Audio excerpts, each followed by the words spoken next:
اعوذ باللہ من الشیطان الرجیم بسم اللہ الرحمن الرحیم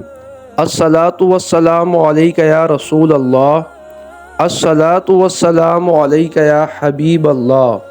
الصلاۃ والسلام علیک یا نبی اللہ وعلی آلک واصحابک یا حبیب اللہ۔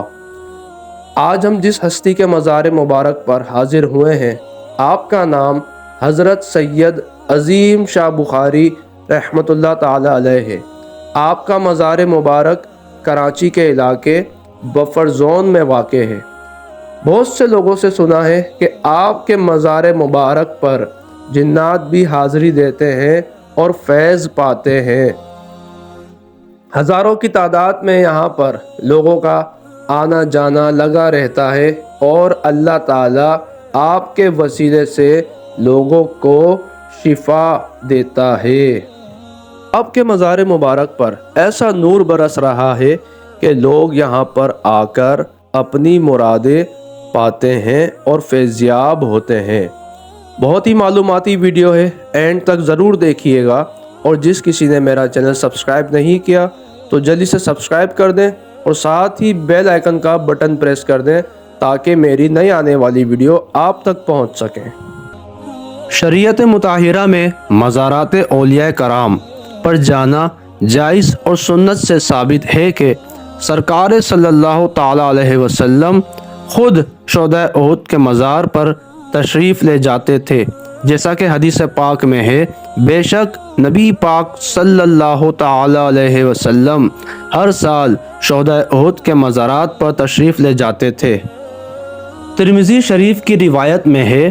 رسول اللہ صلی اللہ تعالی علیہ وسلم نے ارشاد فرمایا کہ میں نے تم کو قبروں کی زیارت سے منع کیا تھا، تو اب محمد صلی اللہ تعالی علیہ وسلم کو اجازت دے دی گئی ہے اپنی والدہ کی قبر کی زیارت کی، لہٰذا تم بھی قبروں کی زیارت کرو، بے شک وہ آخرت کی یاد دلاتی ہیں۔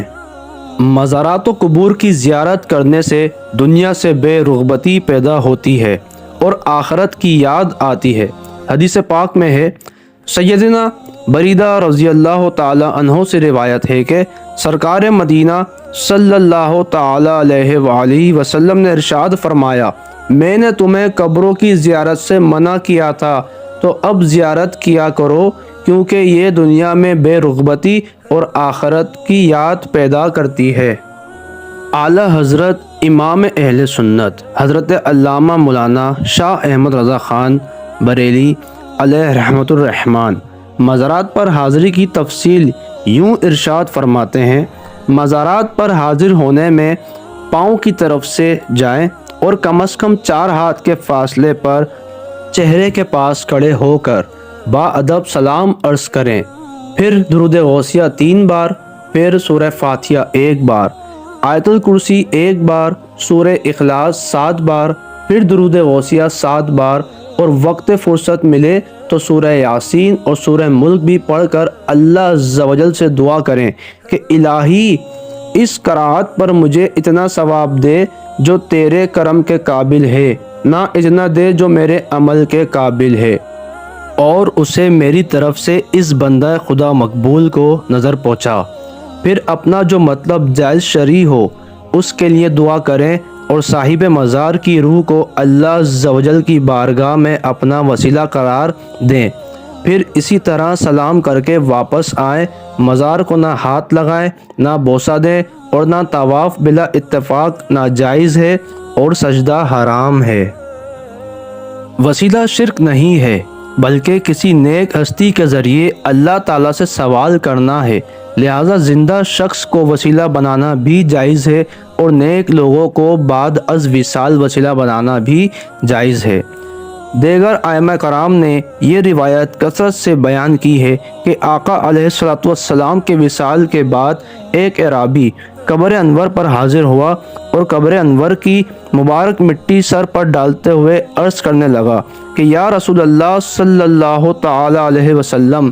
آپ پر جو قرآن نازل ہوا ہے اس میں یہ بھی ہے کہ آپ کی امت اگر گناہ کر بیٹھے تو آپ کے پاس حاضر ہوں، اللہ سے معافی مانگے اور رسول بھی ان کی مغفرت طلب کریں تو اللہ پاک کو توبہ قبول کرنے والا اور رحم کرنے والا پائے گا۔ ولی اللہ وہ ہیں جو فرائض کی ادائیگی سے اللہ پاک کا قرب حاصل کرتے ہیں اور اللہ تعالیٰ کی اطاعت میں مشغول رہے اور اس کا دل اللہ تعالیٰ کے نور جلال کی معرفت میں ڈوبا ہوا ہو،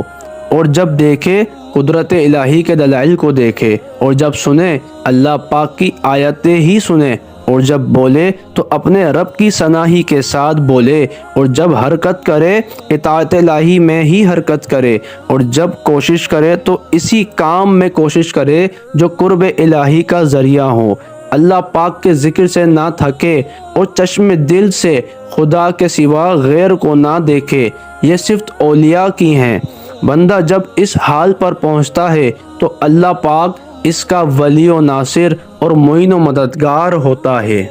یہی وہ اولیاء کرام ہیں کہ جن کے مزاروں پر جانے سے بے قراروں کو قرار، بے سکونوں کو سکون اور بے چینوں کو چین نصیب ہوتا ہے، اور ان کے وسیلے سے دعا مانگیں تو اللہ پاک ضرور قبول کرتا ہے۔ امید کرتا ہوں کہ آج کی ویڈیو تمام ہی عاشقان اولیاء کرام کو پسند آئی ہوگی۔ السلام علیکم ورحمۃ اللہ۔